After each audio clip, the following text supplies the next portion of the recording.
Olá chicos, que tal? Como é que vocês estão? Eu espero que vocês estejam bem, mesmo em meio a toda essa quarentena.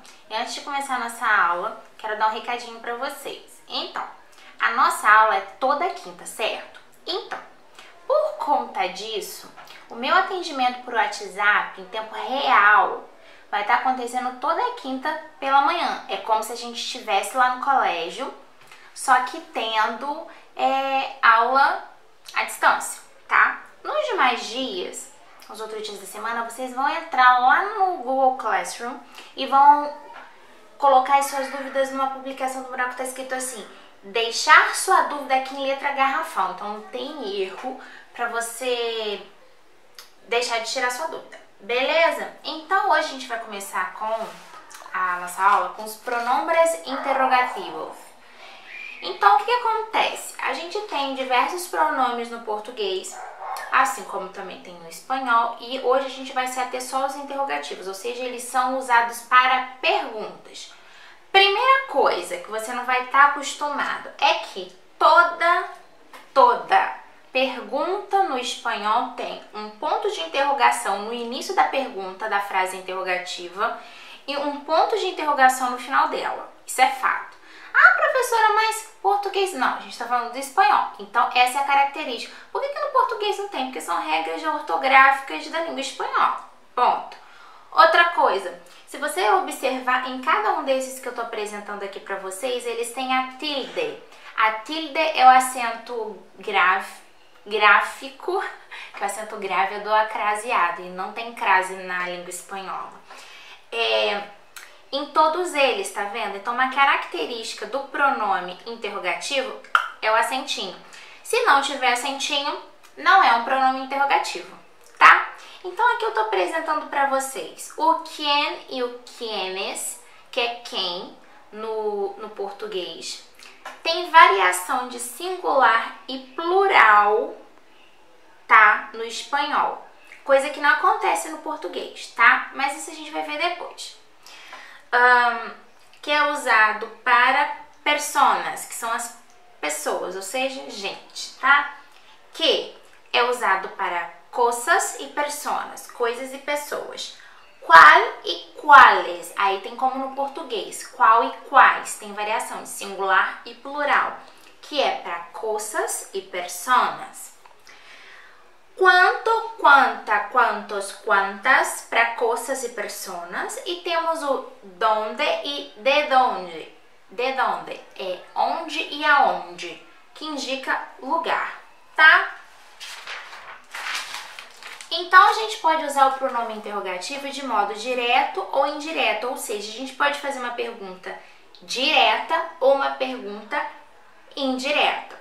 Vou apresentar para vocês. Então, primeiro, voltando lá atrás no primeiro exemplo de quien e quienes.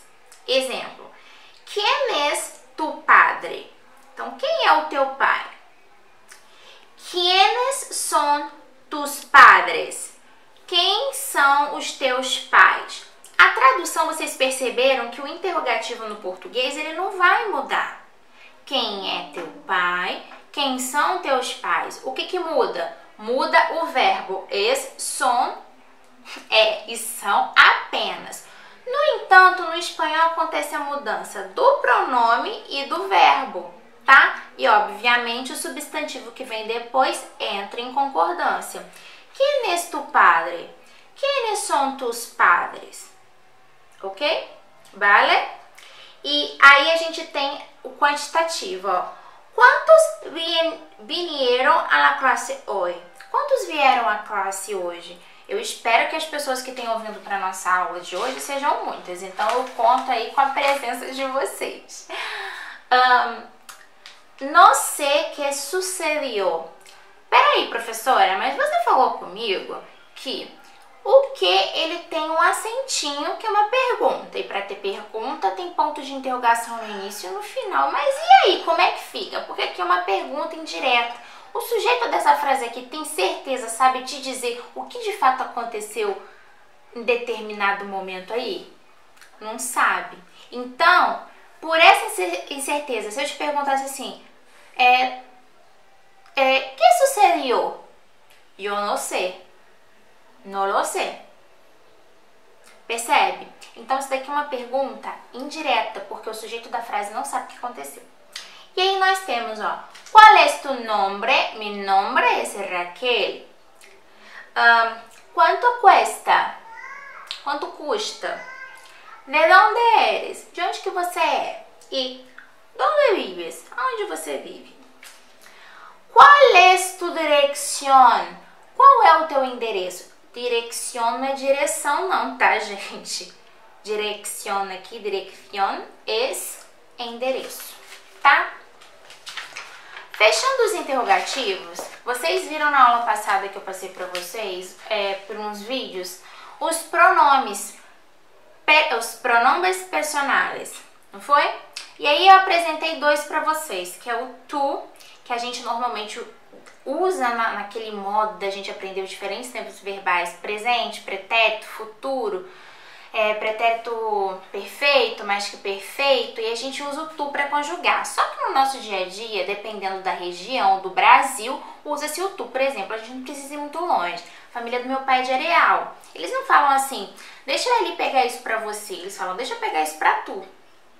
Conjugação pode estar errada. Eu tô dizendo que eu sou família do meu pai não, mas os arealenses de um modo geral, eles falam assim, eu já percebi isso. Se você for arealense e estiver vendo meu vídeo, me corrija se eu estiver errada. E temos os te, que traduzindo a gente fala você. Mas o que acontece?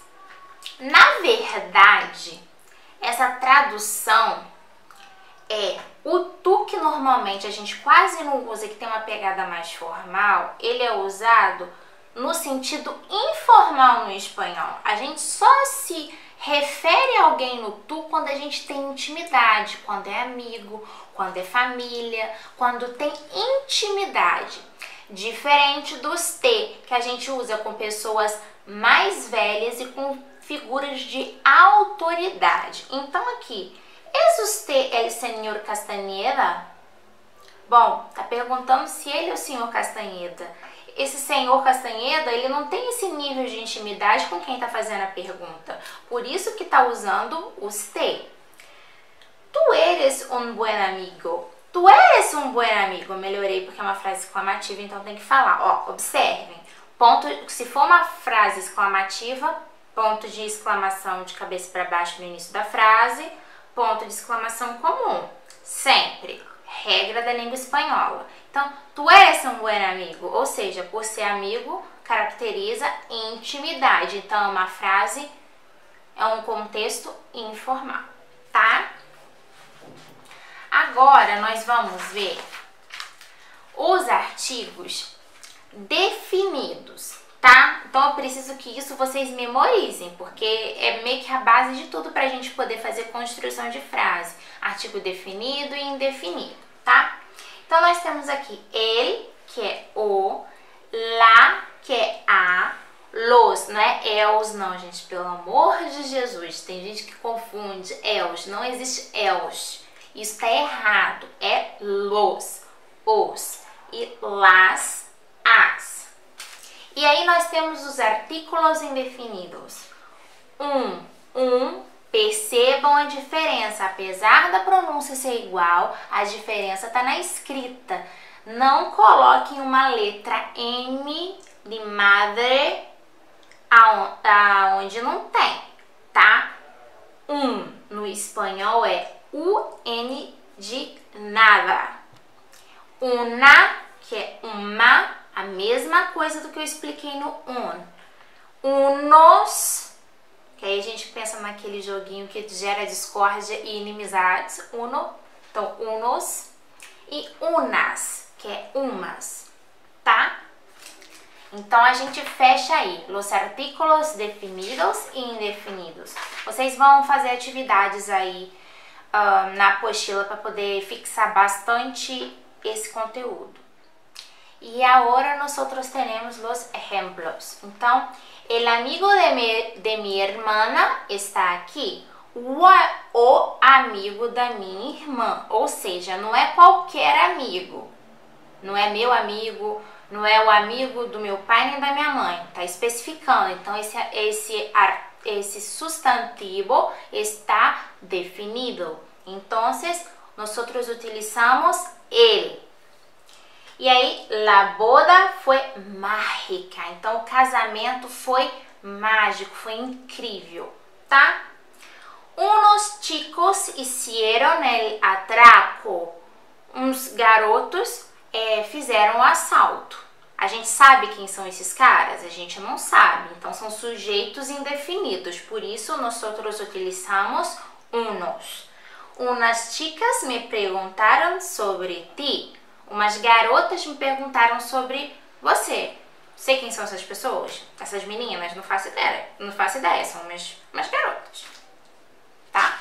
Então, a gente fecha aí isso. E aí, quando a gente estuda no português preposição, a gente pega uma preposição, associa com artigo para poder formar a contração da preposição e ter uma outra preposição. Na língua espanhola a gente tem isso, Raquel? Só duas. Mas só duas, tá? Que são o al e o del. Não existem outras, apenas essas duas que estão aqui, tá? Que é o quê? A junção do artigo el mais a preposição a, que forma al, que traduzindo dá ao, que também é uma preposição. E o del, que é a contração da preposição de mais o el, que forma del, tá? Que traduzindo é do, que também é uma preposição, que é a contração da preposição de mais o artigo o, do.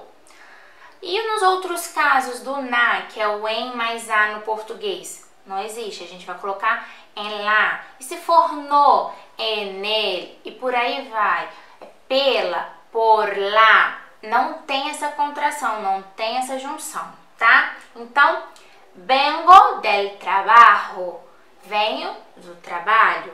Voy al cine, vou ao cinema. Então, a gente só tem que ter essa noção, da mesma forma que a gente tem na língua portuguesa, para saber em quais contextos aí da frase a gente vai utilizar ou o al ou o del.